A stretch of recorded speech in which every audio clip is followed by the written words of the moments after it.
Question number 33 তে বলা হয়েছে দেখো এখানে এ থেকে জেড অব্দি রয়েছে। এরপর কি বলা হলো?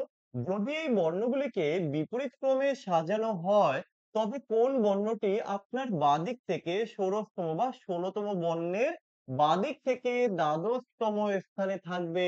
দেখো খুব ইন্টারেস্টিং একটা কোশ্চেন, ভুল হওয়ার সম্ভাবনাটা কিন্তু প্রবল রয়েছে। দেখো কিভাবে করবে। তাহলে এই যে লেটার গুলো রয়েছে আমরা এদেরকে কি করবো বিপরীত দিক থেকে সাজাবো, অর্থাৎ এটা থেকে শুরু হয়েছে, বিপরীত বলতে আমি এই দিক থেকে শুরু করব। তাহলে এই দিক থেকে যদি শুরু করি তাহলে আমি এখানটা লিখে নেই।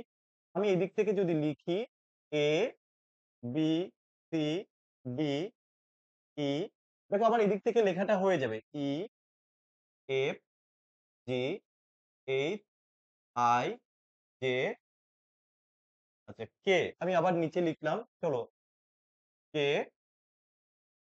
সরি, কে এল।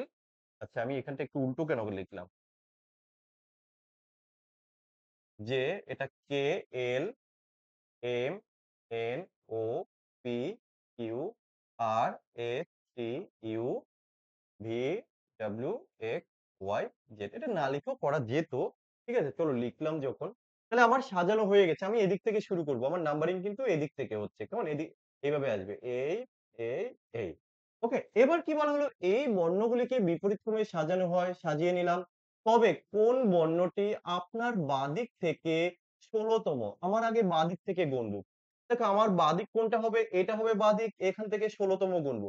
এটা ১, ২, ৩, ৪, ৫, ৬, ৭, ৮, ৯, ১০, ১১, ১২, ১৩, ১৪, ১৫, ১৬। আমি সরি, এই যে এটা হবে ১৬। ঠিক আছে?